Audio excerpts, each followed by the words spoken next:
Good morning, children. This is Nageshwara, IIT Chemistry faculty. Let us continue our topic. Is nothing but matter in our surroundings. Matter in our surroundings.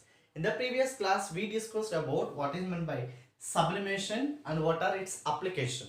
And at the same time, we discussed about what is meant by latent heat. What is meant by latent heat and latent heat of fusion and latent heat of vaporization. Now, in this today's class, we are going to discuss about one important thing, that is nothing but evaporation. That is nothing but evaporation. What is meant by evaporation? What is meant by evaporation? Already we discussed about this one. Evaporation is nothing but the process of conversion of liquid to gas. The process of conversion of liquid to gas by giving some temperature. That process we can call it as evaporation. But here one important point is very important. Now here already you learn about boiling point. What is meant by boiling or boiling point? The process of conversion of liquid to gas is nothing but boiling. But boiling point means the temperature at which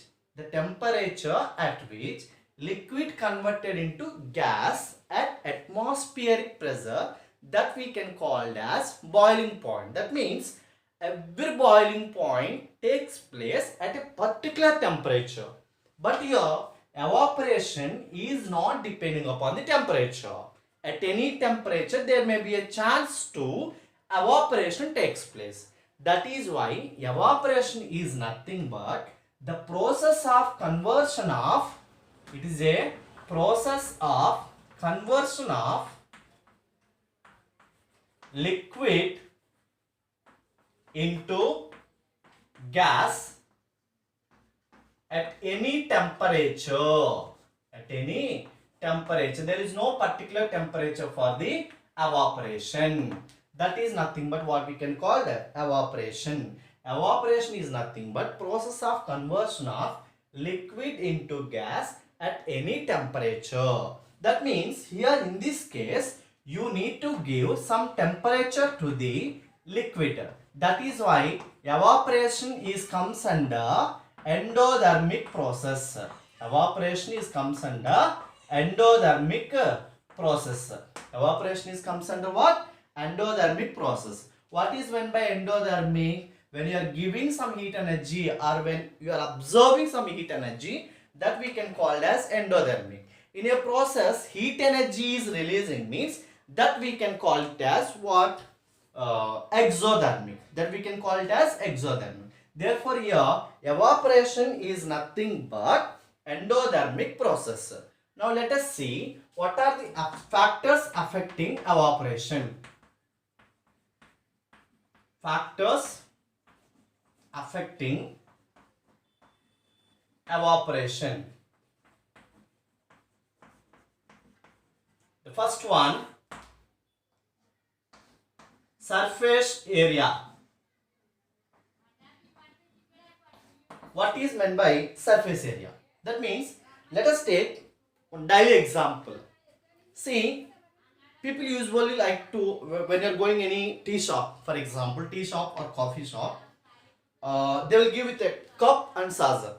There is a cup and saucer. Usually some of the people are like to drink the coffee or tea by using saucer instead of cup. Am I correct or wrong? Yes. What is the reason?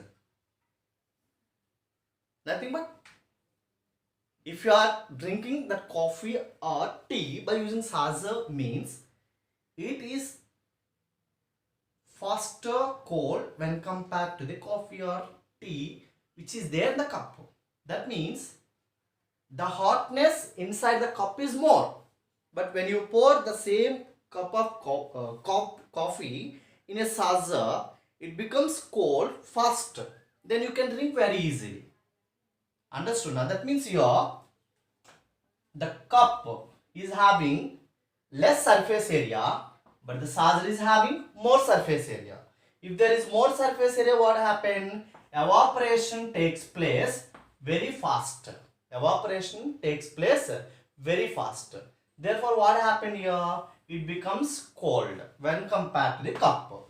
Therefore, how surface area affect the evaporation? Surface area is more, then evaporation also more.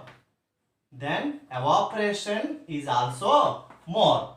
If surface area is less, then evaporation is less.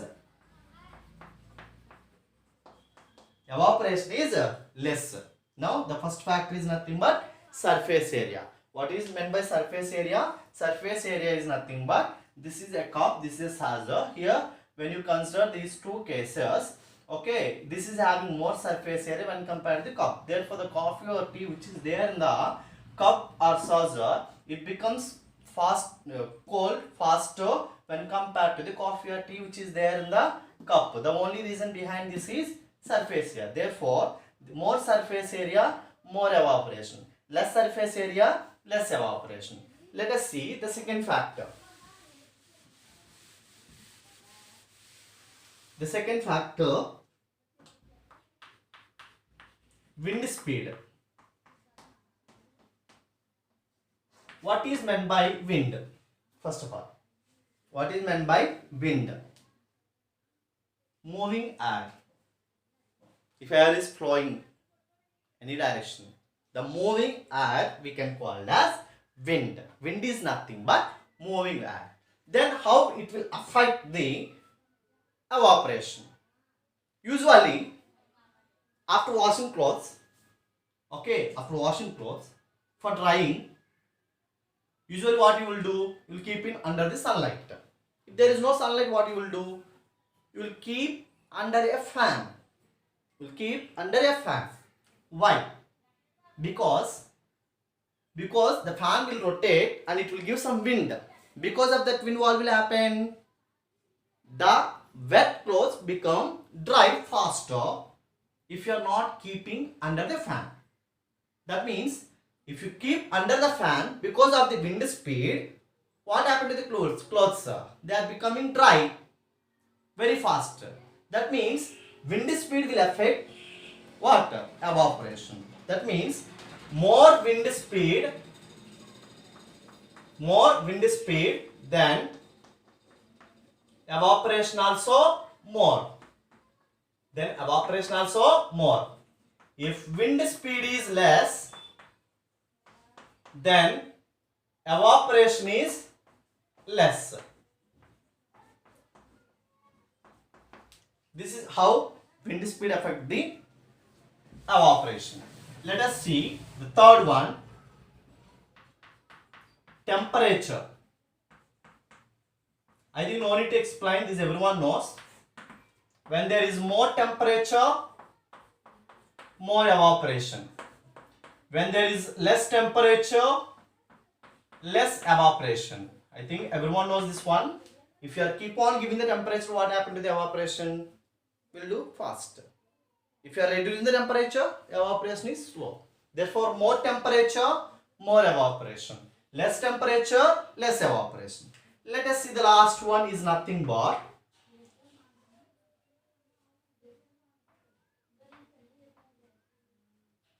humidity. What is meant by, first of all, humidity?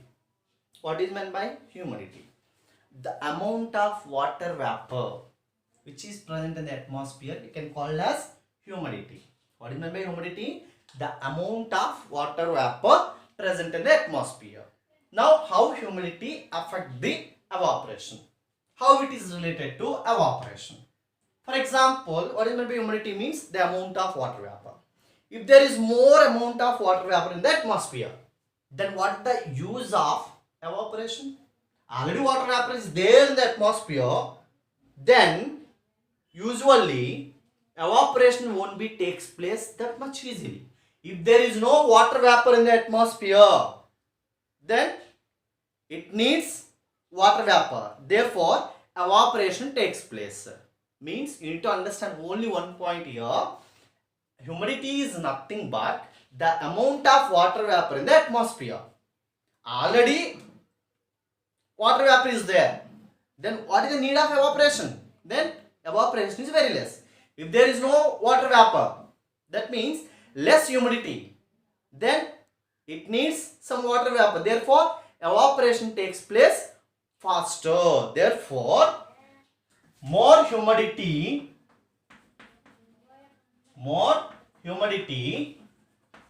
then evaporation is less.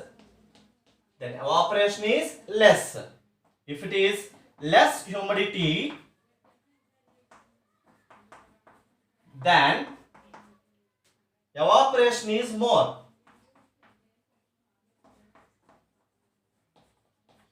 Are you understood what is meant by humidity? If you know what is meant by humidity, then you can understand very easily. Humidity is nothing but the amount of water vapor present in the atmosphere. Already water vapor is there, then evaporation won't be takes place that much easily. Therefore, evaporation is less when humidity is more. If there is no water vapor, that means less humidity. Then what happens? Evaporation takes place very easily. Opposite. Okay, these are the 4 important factors which are affecting water evaporation. What is the first one?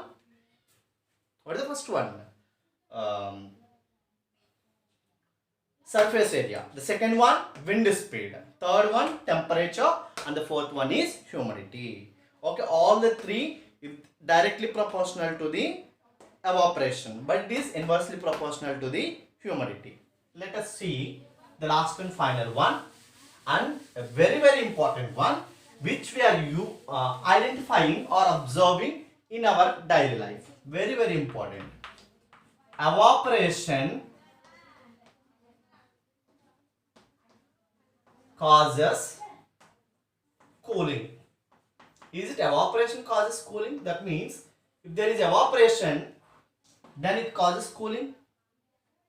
How? What is happened there? Why evaporation causes cooling? That we need to discuss by seeing some examples.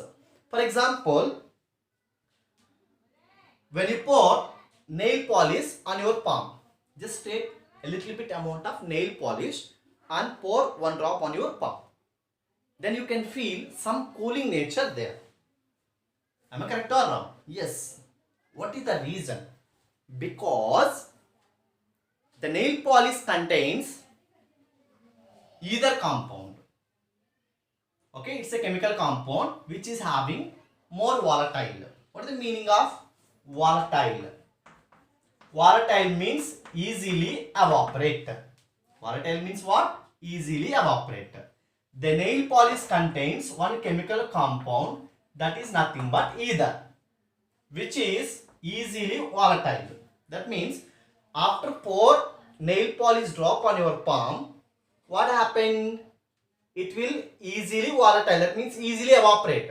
How it is evaporating? Without giving any temperature, is it possible to take place that evaporation? No. Then what happened? From where it is getting the heat energy?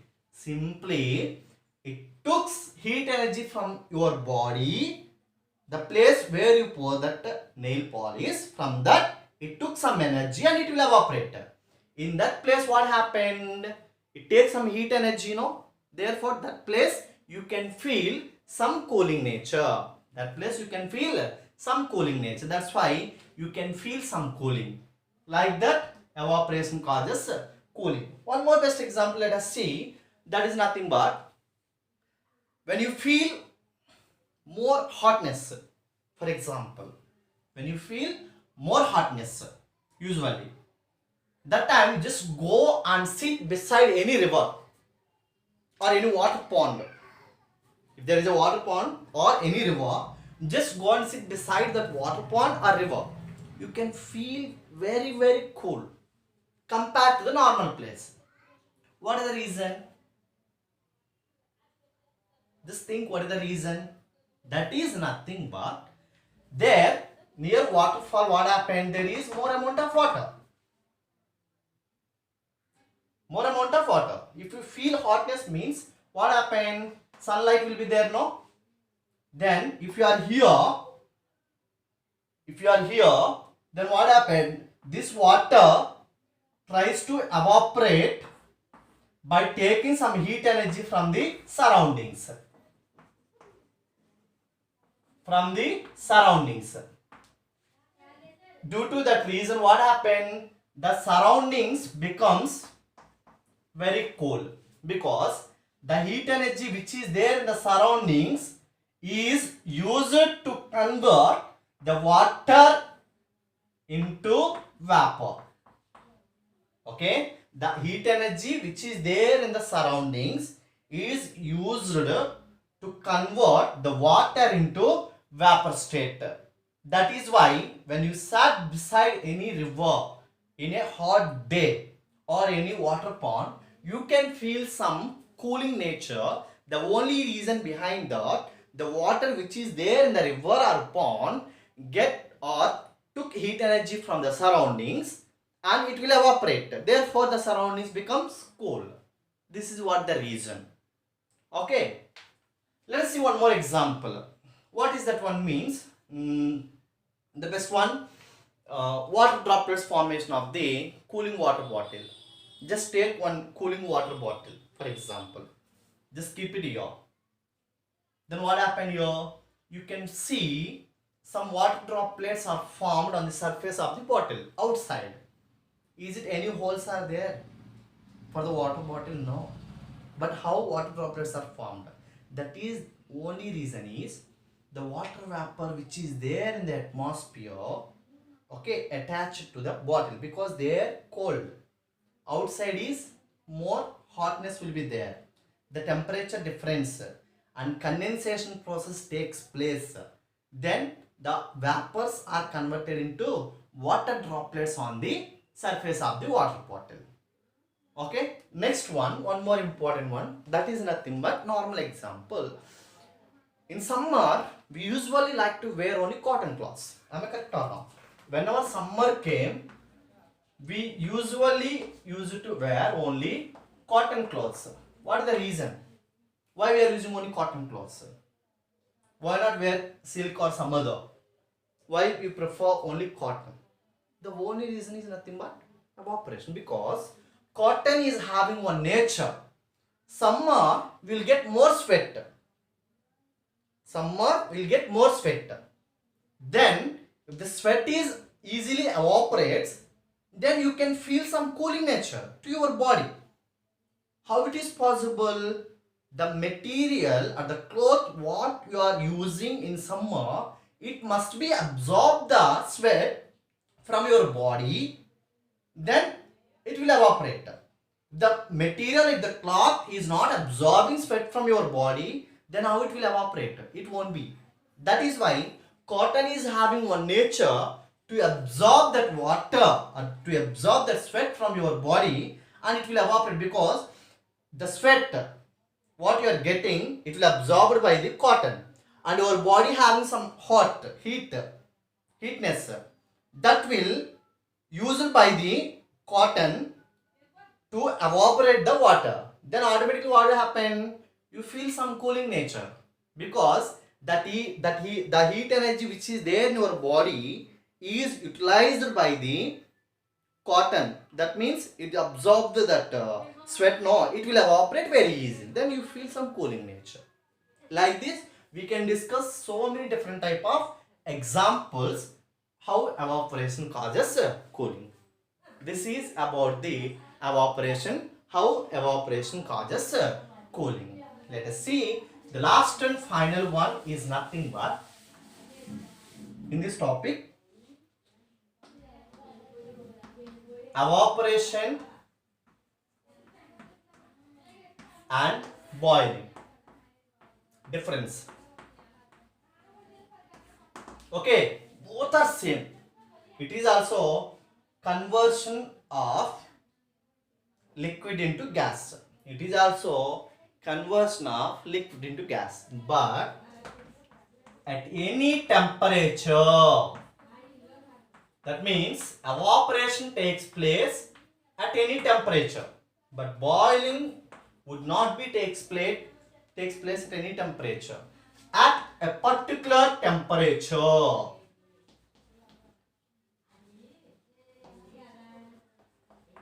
It must be a particular temperature. The second one, it is a surface phenomenon. That means usually evaporation takes place on the surface very easily. That means when you are heating, what will happen? The heat energy takes place by the respective compound, and the surface, whatever is there, it will evaporate easily. That's why it is normally a surface phenomenon. But boiling is a bulk phenomenon. That means the whole compound involved in this one. That's why it is called a bulk phenomenon. It is not a surface phenomenon. It is a bulk phenomenon. And normally evaporation takes place